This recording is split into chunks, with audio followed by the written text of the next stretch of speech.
But Jazakallah khair for sorry, I just try and get this start. Inviting me to speak today. So there we go. So very, very quickly, I think often we talk about faith, people assume, particularly I'm a convert. I became a Muslim over 20 years ago now. And people often see, so can you see okay? Sorry. Sorry.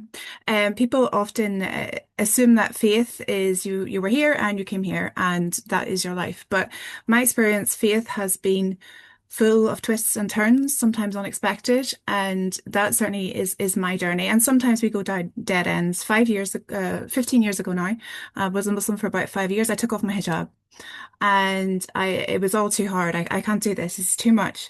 And I found myself in a masjid in Paris, the Grand Mosque in Paris, and I went to Jummah.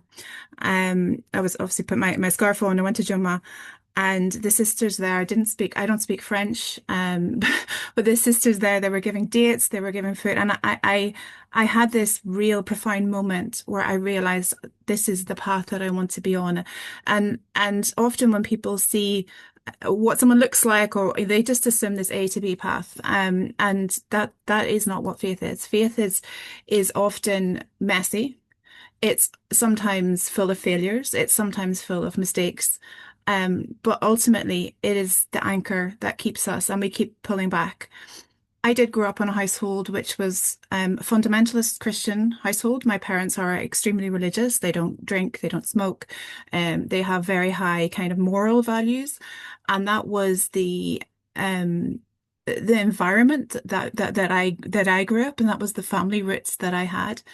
Um, my father and mother are very people of integrity and honesty, and that is I suppose part of my grounding as a human being, but also where faith for me is part of that. It's not about how what color your hijab is, how long your beard is, what clothes you wear, what you say.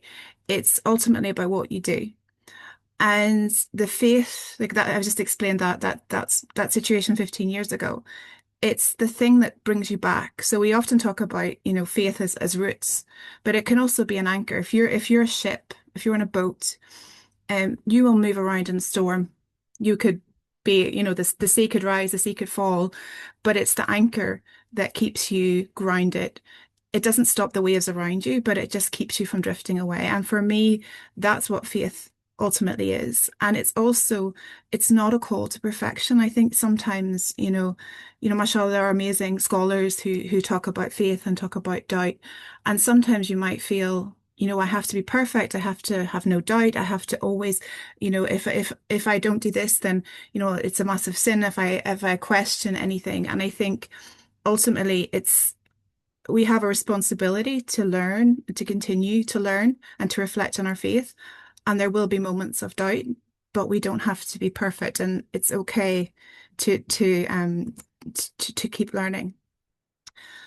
And I think particularly over the last 2 years, I mean, we live in a world full of pain, full of horrific things. There are personal things that people are often going through that make us reflect on our faith. But the last 2 years for me has been absolutely overwhelming. I'm the mother of Palestinian children. Um, and being a mother in the midst of a genocide of their people has been, particularly at the beginning, it was like, um, can nobody see that the Palestinians are human beings, right? How can you accept that Palestinian children over there are being killed?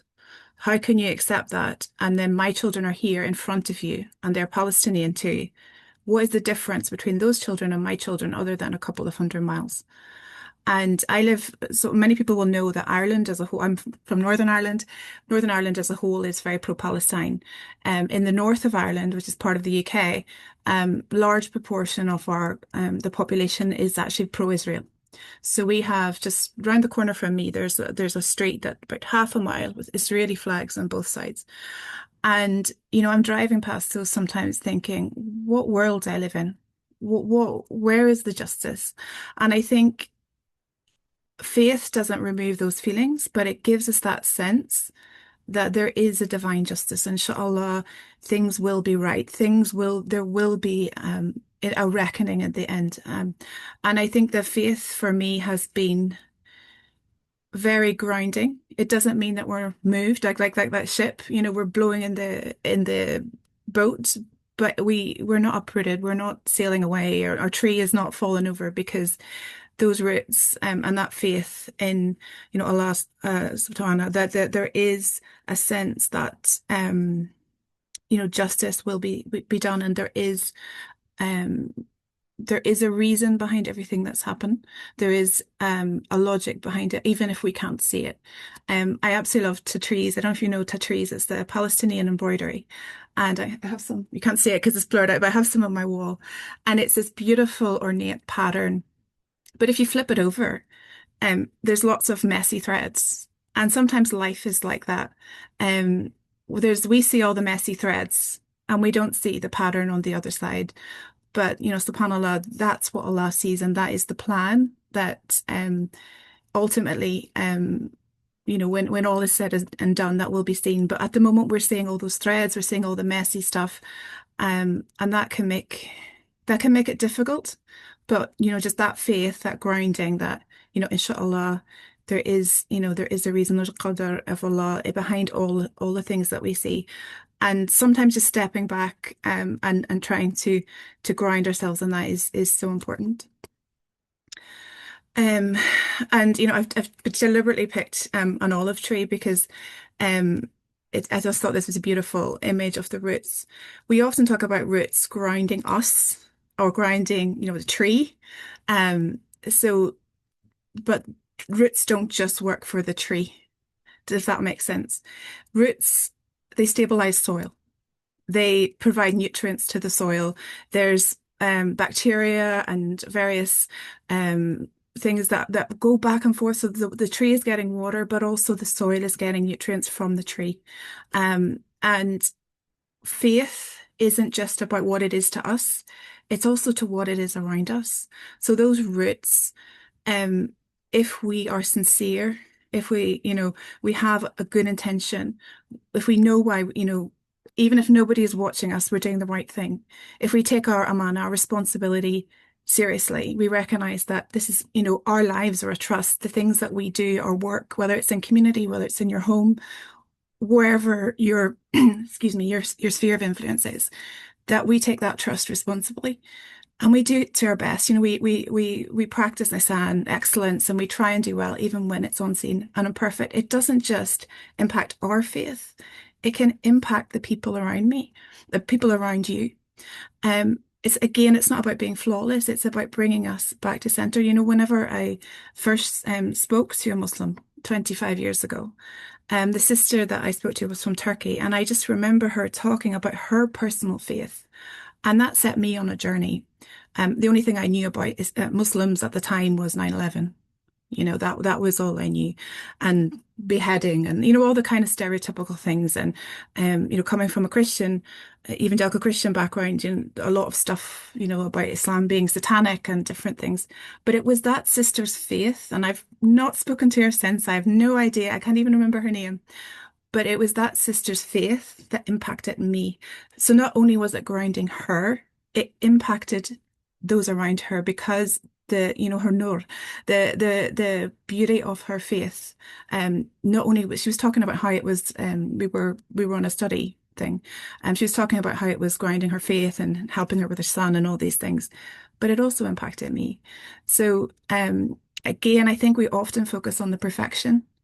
But looking good, saying the right things, not making any mistakes, but really the most important things is our sincerity and taking, if we take everything that we do as a responsibility, not only to ourselves, not only to Allah, but also to those around us, and doing everything we can to the best of our ability, whatever that is. I think it's just so important. There's a story, some of you might have heard, of a young boy who's walking down. It's like a parable. A young boy walking down a beach, and the beach is filled with starfish. And he picks up a starfish and he throws it in the water. And he just walks down the beach and he picks up the starfish and he throws it in the water. And an old man comes up to him and says, there's too many starfish here. You're not going to be able to clear the beach. And the boy picks up another starfish and he throws it in the water. And he says, but I made a difference to that one.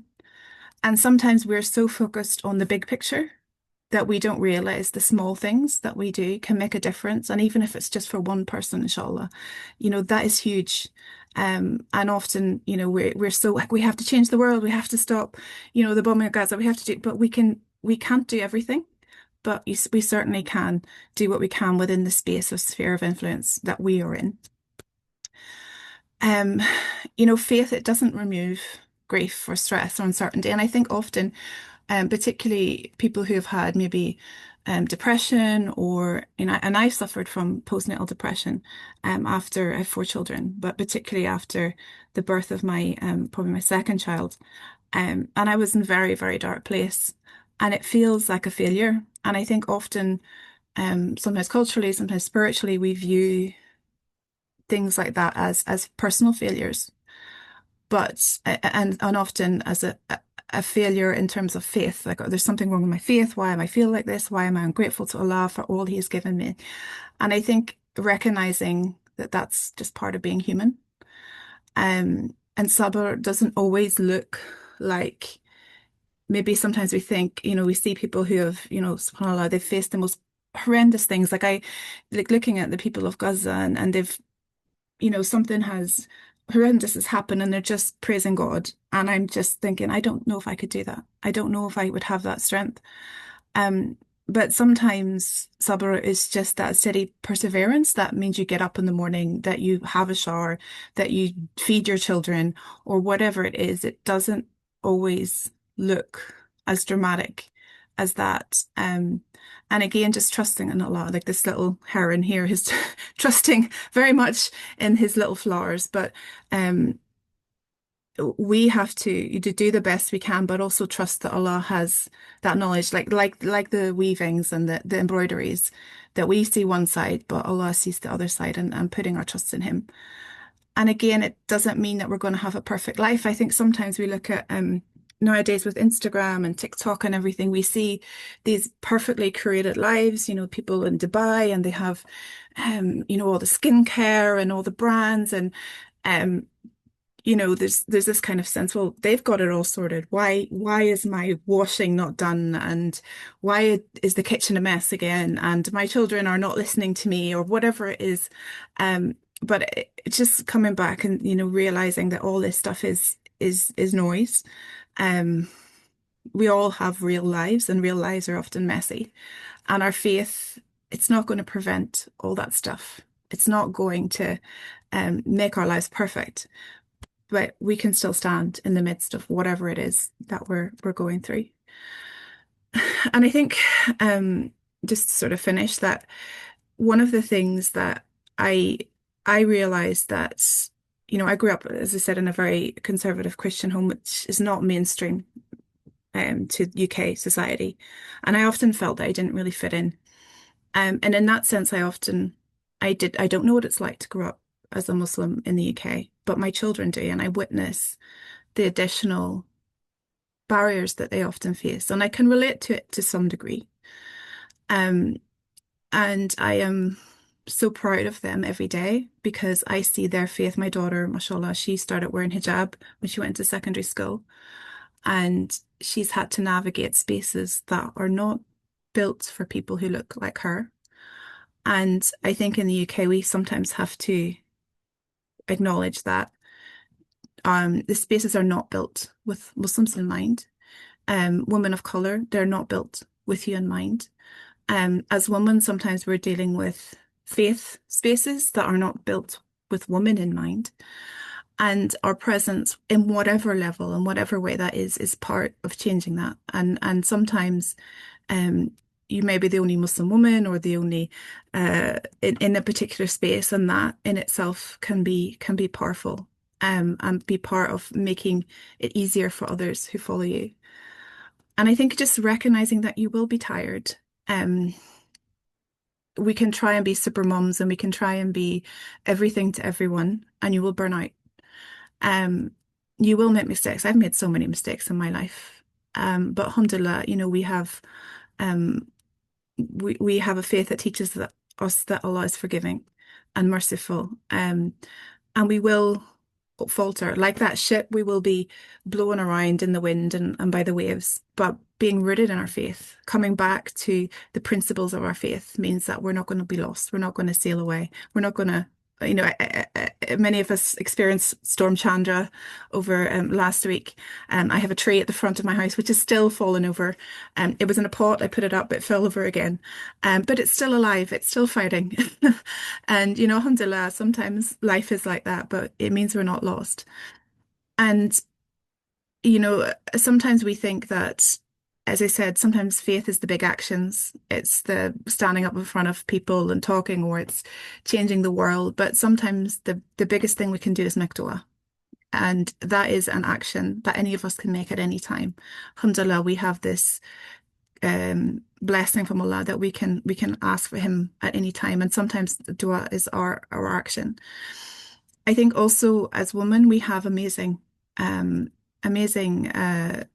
connections sometimes, and it doesn't always look like traditional structures. It's not always within a masjid. Sometimes it's within family, friendship circles. Um, we when the riots happened last year here in Northern Ireland, so they were all over the UK, but Northern Ireland was very bad. And there's many different communities, and within the Muslim community, there's sort of sub-communities. There's Somalis, there's Sudanese, there's Pakistanis, there's Bangladeshis, everybody. And whenever the riots broke out, the rioters were attempting to go to the mosque, and the police blocked them. And then they went down and attacked some of the halal shops, and they went down and they were burning shops and things.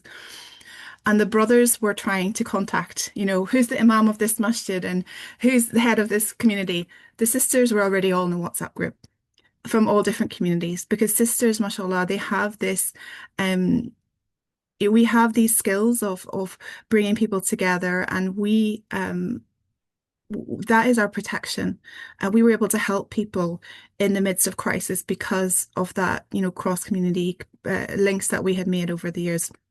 And sadly, sometimes communities aren't always welcoming. Sometimes we've heard stories about people being excluded from different, masjids or whatever it is. But our community is our protection, and our as much as possible that can be part of the faith in action as well. And I think it was mentioned there by Lamia just on the introduction that we need to be intentional in how we raise our next generation. I have 4 children.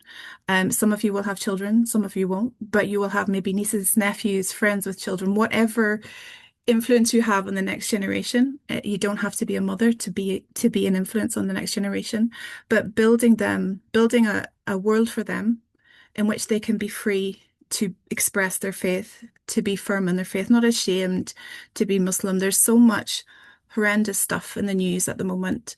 Sometimes I'm listening to the news and people say they're talking about Islam is this, and and I'm trying to have conversations, honest conversations, certainly with my older children, about what is real, what is not real, what is propaganda, to be good Muslims and good people in this world, regardless of what others say to them, what boxes others put them in.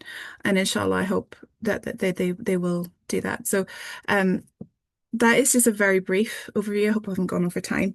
But what faith means to me, and inshallah you find it useful. Jazakallah khair.